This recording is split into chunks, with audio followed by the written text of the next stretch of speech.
this is Meena here, welcoming you to my channel Grow Joyfully.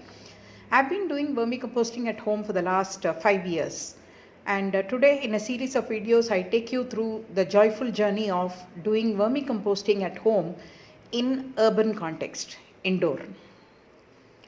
Earthworms are considered as the friends of the farmer. So they consume organic material and food scraps, and they gift us as output what we consider as the black gold, the vermicompost. The benefits of vermicompost are many, both in farm context and in container gardening context. Usage of vermicompost results in better germination of seeds, the plant growth is more robust, and ultimately it results in a superior crop yield. As earthworms burrow through the soil or the potting mix, they improve the soil structure.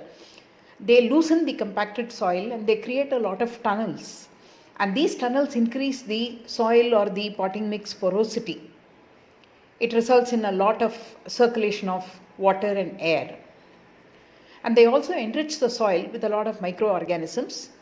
These microorganisms act as cooks, which convert the nutrition in the soil or the potting mix into a form that is directly consumable by the plants. Most people associate vermicomposting as an activity to be done in a farm context outside. So you may be wondering, is it possible to do it in an urban context, at home, indoor? Yes, of course it is possible, provided you understand the process and follow it diligently. 2 square feet of space is all that is required indoor.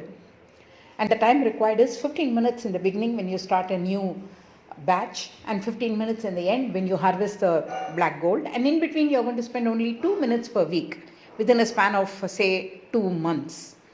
You can do with whatever is the material that is available at home, spending very little or zero money.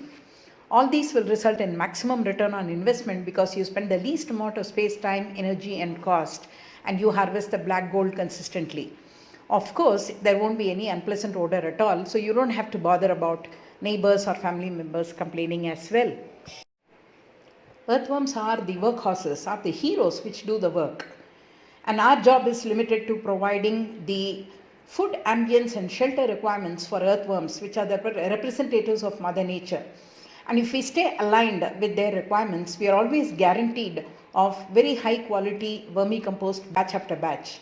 I have about 5 years of experience in vermicomposting. I started small with 1 tub and I scaled up at home in the urban context, generating about 50 kgs of vermicompost every fortnight.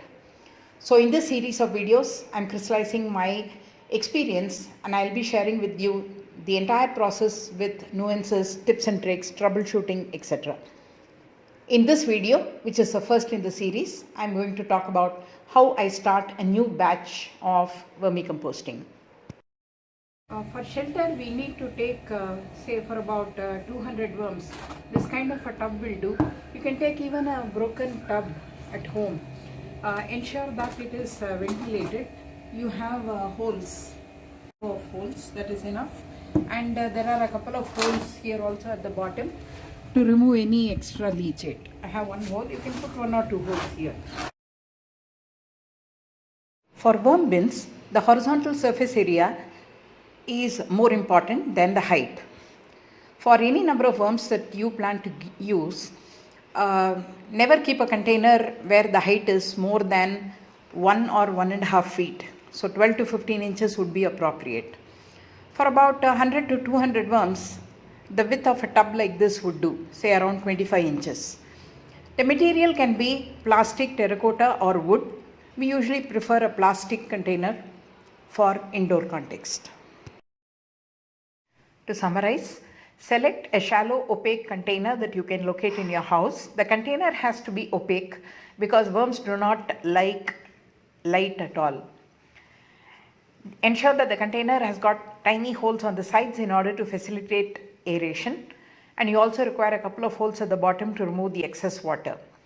Also, choose a shallow plate or a small container which can be kept at the bottom of the container in order to collect the excess water. The bin has to be protected and covered all the time. So if you have chosen a container with lid, ensure that the lid also has holes. Or you can choose a plastic mesh. It should have very tiny holes so that mosquitoes or houseflies do not enter in and lay eggs. The third alternative, and this is what I followed with my tub, is cover it with a cotton cloth and tie it tightly.